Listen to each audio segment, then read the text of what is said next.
रसिया के खिलाफ लगा रहे। यहाँ पे एक बात समझनी होगी कि जो रूस यूक्रेन का ये युद्ध हो रहा है, इस युद्ध में यूक्रेन मोहरा भी बनाया जा रहा होगा, है ना। यदि आप इसको बहुत बारीकी से इस युद्ध को समझें तो आज जो है देखिए, नाटो का जो गठन हुआ 1949 में हुआ, कोल्ड वार के बाद हुआ, और उस नाटो के द्वारा अपने स्वार्थों की पूर्ति के लिए लगातार किसी न किसी देश को मोहरा बनाया गया है। अब यूक्रेन का नंबर है, और एक दिन से नहीं है, काफी लंबे समय से चल रहा है। तो अभी देखिए, रूस यूक्रेन युद्ध का ये 5वां दिन है। लगातार रूस के द्वारा यूक्रेन के सभी बड़े शहरों पर व्यापक तबाही का मंजर लगातार चल रहा है। एक बात तो तय है, खुल करके ना तो अमेरिका आएगा आमने सामने, और ना तो खुल करके नाटो की सेनाएं आएंगी। पीछे से मदद चल रही है, नाटो भी मदद कर रहा है और अमेरिका भी मदद कर रहा है। वर्तमान में कम से कम इतना तो इन्हें समझ में आ गया है 2 विश्व युद्धों के बाद कि विश्व युद्ध में बदलना इस युद्ध को अपने आप में बहुत घातक होगा। तो ये खुल के सामने नहीं आएंगे, लेकिन यहाँ पर यूक्रेन एक ऐसा मोहरा बनाया गया है जिससे अमेरिका अपने स्वार्थों की पूर्ति कर रहा है। अमेरिका को सिर्फ एक ही मतलब है कि किसी न किसी तरीके से अपने वर्चस्व को बना के रखना, और जो उसके यहाँ पे वेपन इंडस्ट्री है, शस्त्रों की इंडस्ट्री है, उसको भी प्रमोट करते रहना। और उसमें समझिए कि ये कितने सभ्य देश हो सकते हैं, मानवता को किस हालत में लाके खड़ा कर दें। अन्यथा सिर्फ इस युद्ध का एक ही कारण तो था, यूक्रेन का नाटो में सम्मिलित होना।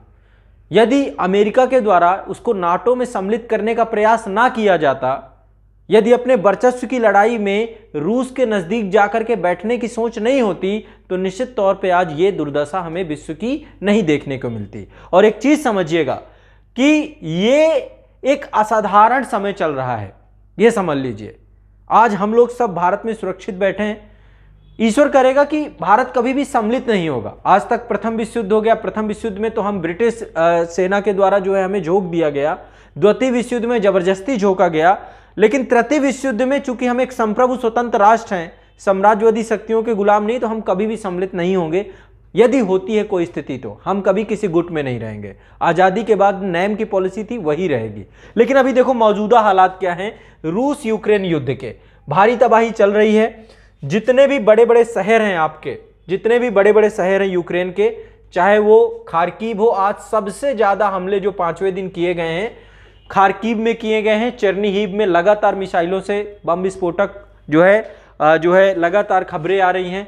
कीव में आपके लगातार हमले किए जा रहे हैं। राजधानी कीव को जल्दी से जल्दी बस रसिया सिर्फ एक चीज़ चाहता है, रसिया इतना लंबा नहीं खींचना चाहता युद्ध को, क्योंकि उसको पता है कि रसिया कभी भी यूक्रेन को पूर्णतः कब्जा नहीं करना चाहता है। वो सिर्फ यहाँ पे अपनी पपेट गवर्नमेंट बनाना चाहता है। वो चाहता है कि जो मौजूदा गवर्नमेंट है उसको जो है पूरी तरीके से तख्ता पलट किया जाए, ताकि नाटो की जीत खत्म हो सके। उसको सिर्फ इतना मतलब है। अब उसके लिए वो चाहता है कि जल्दी से जल्दी कीव की सेनाओं के द्वारा, यूक्रेन की सेनाओं के द्वारा आत्मसमर्पण कर दिया जाए। और इसीलिए पुतिन ने यह बोला था कि आप कुछ मत करिए, सैन्य तख्ता पलट करिए। जो यूक्रेन की आर्मी अपने हाथ में सेना ले, ये मतलब अपने हाथ में प्रशासन ले ले, तो हम बात कर लेंगे, कोई दिक्कत नहीं है। वो सिर्फ ये चाहते हैं कि जेलेंस्की को वहां से हटाया जाए, ताकि नाटो में सम्मिलित होने की जिद खत्म हो।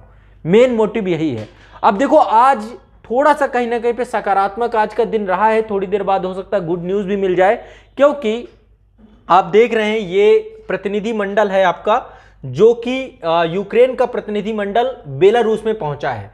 कल हमें ये खबर निकल के आई थी कि बेलारूस में यूक्रेन ने मना कर दिया है कि हम बेलारूस में जा करके किसी भी तरीके की बैठक नहीं करेंगे। लेकिन आज जो है बेलारूस के गोमेल शहर में, ये आपका गोमेल शहर है, यूक्रेन से भी बॉर्डर यहाँ पे लगती है, ये बेलारूस है आपका, मिन्स्क इसकी राजधानी है। तो गोमेल शहर पे अभी बैठक चल रही है दोनों देशों के, रसिया के और जो यूक्रेन के जितने भी प्रतिनिधि मंडल हैं यहाँ पहुँच चुके हैं, और यहाँ पे लगातार वार्ता चल रही है। कर की खबर क्या थी? जेलेंस्की का कहना था चूंकि एक बैटल ग्राउंड बना हुआ है, यहां से ही कीव में आक्रमण किए जा रहे हैं, तो कल जो है एक जिद थी। कल क्योंकि ऑफर किया था, सबसे पहले इसको जो है ऑफर किया गया था रसिया के द्वारा कि आप आइए बैठ के बात करिए।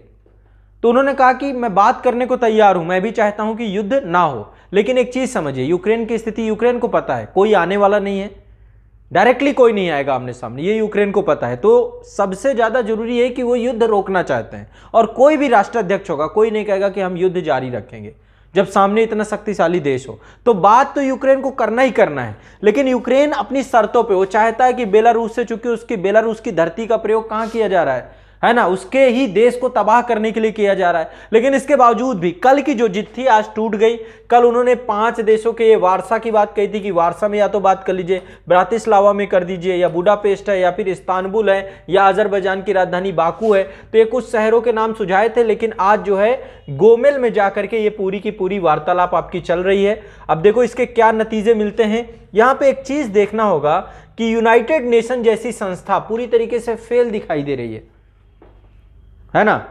सुरक्षा परिषद में रसिया ने अपना जो है, रसिया के खिलाफ लाया गया जो भी मैटर था, अभी उसकी भी शायद बैठक होने वाली है, सिक्योरिटी काउंसिल की भी, और इसके बाद जनरल असेंबली की, महासभा की भी बैठक है।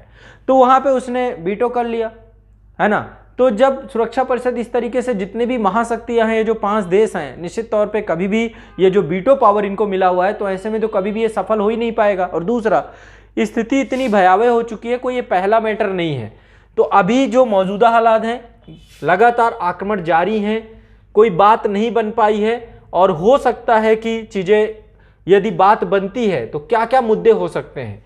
यदि युद्ध विराम को लेकर के दोनों देश जो है तैयार होते हैं तो क्या क्या मुद्दे हो सकते हैं। सबसे पहला मुद्दा, रसिया का कहना होगा कि नाटो में कभी नहीं सम्मिलित होंगे, इसकी गारंटी देनी पड़ेगी यूक्रेन को, है ना। इसकी सिक्योरिटी लिए बिना वो कभी भी पीछे नहीं हटेगा, ना अपनी सेना को हटाएगा, क्योंकि इस बार यदि अंदर आ चुका है, इतने नजदीक और इतने स्ट्रांग पोजीशन पे बैठा हुआ है, तो फ्यूचर में कोई गलती नहीं करेगा। तो पहली सिक्योरिटी उसको ये होगी कि नाटो की जिद छोड़नी पड़ेगी, ठीक। बेलारूस को, यूक्रेन को क्या चाहिए, यूक्रेन को ये चाहिए कि सबसे पहले जितने भी सैनिक हैं, पहले तो युद्ध विराम किया जाए, युद्ध यहीं पे रोका जाए, जितने भी सैनिक हैं वापस जाएं उसके भूमि क्षेत्र से, ऐसा ना हो कि उसके क्षेत्र को कब्जा किया जाए।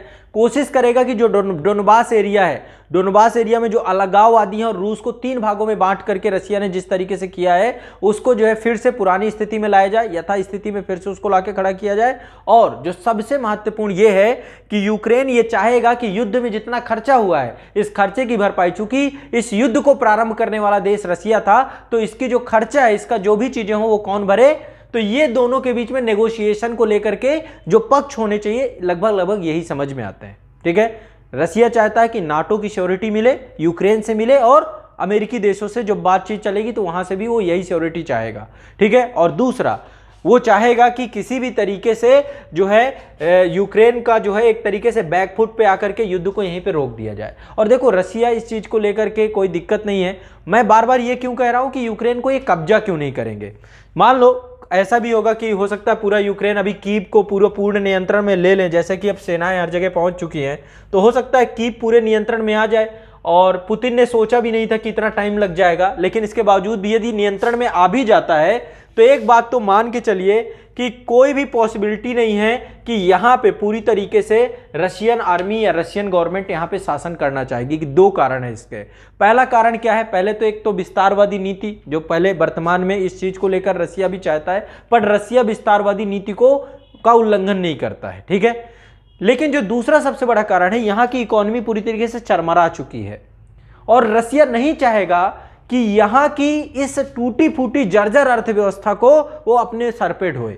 और एक जो सबसे बड़ा मुद्दा निकल के आएगा कि यहां पे लोकल इंसर्जेंसी प्रारंभ हो जाएगी, गुरिल्ला युद्ध पद्धति, बहुत सारे अलगाववादी संगठन, यूक्रेन स्वतंत्र कराने को लेकर संगठन, तो इन सब चीजों में वो फंसना नहीं चाहेगा। तो शायद कोशिश यही रहेगी कि किसी तरीके से नाटो में ना सम्मिलित होकर के एक बफर स्टेट के तौर पे ही जो है यूक्रेन के द्वारा रहा जाए।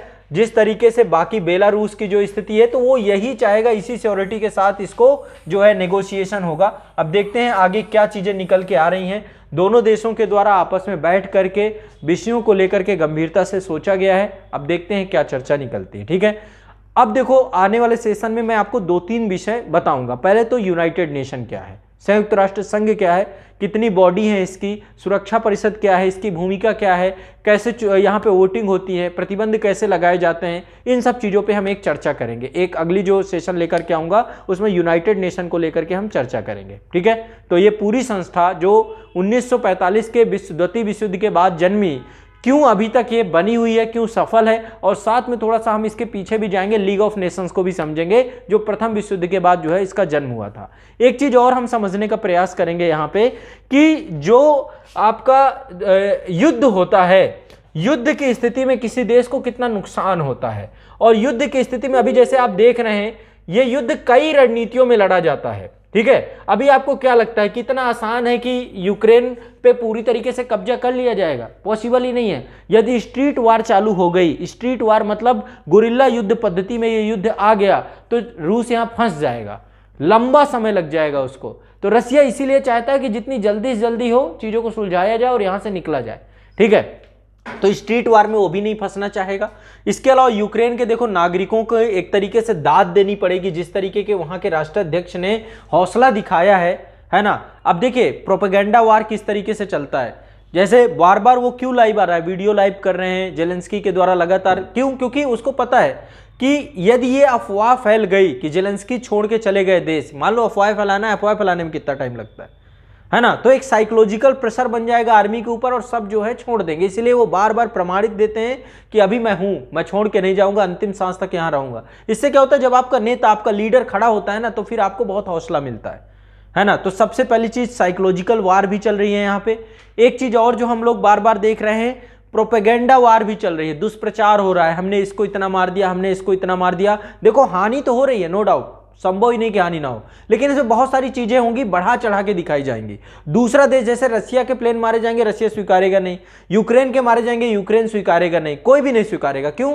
क्योंकि एक दूसरे की क्षति दिखाकर एक तरीके से क्या बनाया जा रहा है, प्रेशर बनाया जा रहा है। इसको ही साइकोलॉजिकल वार कहते हैं, है ना। तो प्रोपेगेंडा वार भी चल रहा है, साइकोलॉजिकल वार भी चल रहा है, साइबर वार भी चल रहा है ना। पूरा प्रयास किया जा रहा है। कल जो है एक न्यूज और आई कि एलन मस्क जो आपके हैं अमेरिका के बड़े उद्योगपति के तौर पे, टेस्ला के मालिक और स्पेसएक्स के मालिक हैं, उनके द्वारा जो है अंतर्राष्ट्रीय स्तर पे यूक्रेन की मदद की जा रही है, अपनी सैटेलाइट्स का एक्सेस दिया जा रहा है उनको, ताकि वो इंटेलिजेंस को लेकर के और हर तरीके की परिस्थितियों को लेकर के उनको मदद मिल सके। तो जैसे कि अमेरिका और नाटो कंट्री जो है लगातार इसी प्रयास में, और उसी के दम पे यूक्रेन जो है लगातार अभी तक खड़ा हुआ है, ठीक है। तो देखते हैं स्थिति क्या होती है और बाकी आगे आने वाले सेशन पे देखेंगे।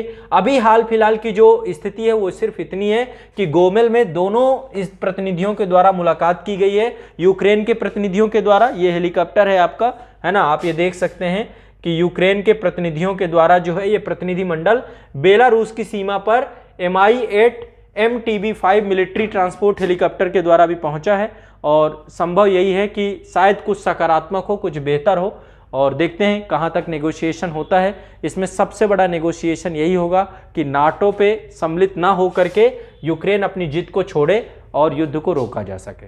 अब देखते हैं यहाँ पे कौन किस तरीके से जाता है। दोनों ही देश चाहते हैं कि युद्ध रोका जाए, और रसिया अपने मंसूबों पर एक तरीके से देखिए, वो सिर्फ एक ही चाहता है कि मेरी संप्रभुता की श्योरिटी रहे, कोई भी नाटो कंट्री या कोई भी नाटो सेना, अमेरिका जैसा देश उसके क्षेत्र में आकर के ना बैठे। लेकिन एक चीज समझिए, विश्व युद्ध के बाद की स्थिति क्या होगी? फिर से एक कोल्ड वार का जन्म होगा, फिर से पूरे विश्व में हथियारों की होड़ लग जाएगी, फिर से पूरे विश्व में पूंजीवादी और समाजवादी विचारधारा पर डिबेट चालू हो जाएगी। तो फिर से अभी आने वाला समय बहुत कठिन होने वाला है, पूरे विश्व में एक तनाव का वातावरण बनेगा और एक ऐसी परिस्थिति का जन्म होगा जिसमें फिर से पूरा विश्व जो है दो भागों में बंट जाएगा। और ऐसे में एक चीज आपको देखने को मिलेगी कि पूरे विश्व में जो है फिर से एक रीग्रुपिंग होनी चालू हो जाएगी, ठीक है। और रीग्रुपिंग में आप देखिएगा इसमें बहुत भारी पड़ने वाला है इस बार चाइना के साथ रसिया का सहयोग। रसिया और चाइना दोनों अपने आप में बहुत बड़ी इमर्जिंग पावर बन के उभरेंगे। और इस समय एक चीज देखिए, डोमिनेंट कर रहा है रसिया पूरे विश्व के ऊपर, दिखा रहा है कि बैलेंस ऑफ पावर उसके पास है। यदि इस क्षेत्र पे उसने शांतिपूर्वक, मतलब यदि युद्ध नहीं हुआ, दूसरी तरफ से अदर कंट्री नहीं आई, तो पावर उसके पास चली जाएगी पूरी तरीके से, और इसको अमेरिका बर्दाश्त नहीं करेगा कभी भी। तो अभी जो है स्थिति कितनी भी ज़्यादा बिगड़ सकती है, लेकिन देखो सिंपल सी बात है, युद्ध है, सिर्फ एक ही नुकसान है, वो है आम नागरिकों का। खुद सोचिए, अभी हम लोग कितना अच्छे से पढ़ रहे हैं यहाँ पे बैठ करके, अचानक से चीज़ें, स्थिति सब कुछ रुक जाएगा। आपके घर द्वार, जो लोगों की जो है सालों की मेहनत होती है, लोग अपना एक आशियाना बनाते हैं, युद्ध में सब कुछ छिन जाता है, अपने चले जाते हैं। तो युद्ध है, सब कुछ जायज़ है, कुछ भी नहीं है। तो अब लोग 5 लाख से ज़्यादा लोग पलायन हो चुके हैं, भारत सरकार लगातार अपने नागरिकों को निकाल रही है। भारत सरकार को ये पता है कि अभी ये चीज़ें लंबी खिंच सकती हैं, इसलिए जल्दी से जल्दी अपने नागरिकों को निकालें और ऑपरेशन गंगा के तहत लगातार ये प्रयास जारी है।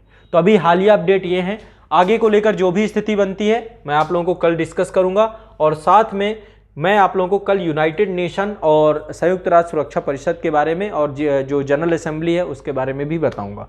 ठीक है, तो अभी के लिए इतना ही, आगे के सेशन को कल हम लोग डिस्कस करेंगे।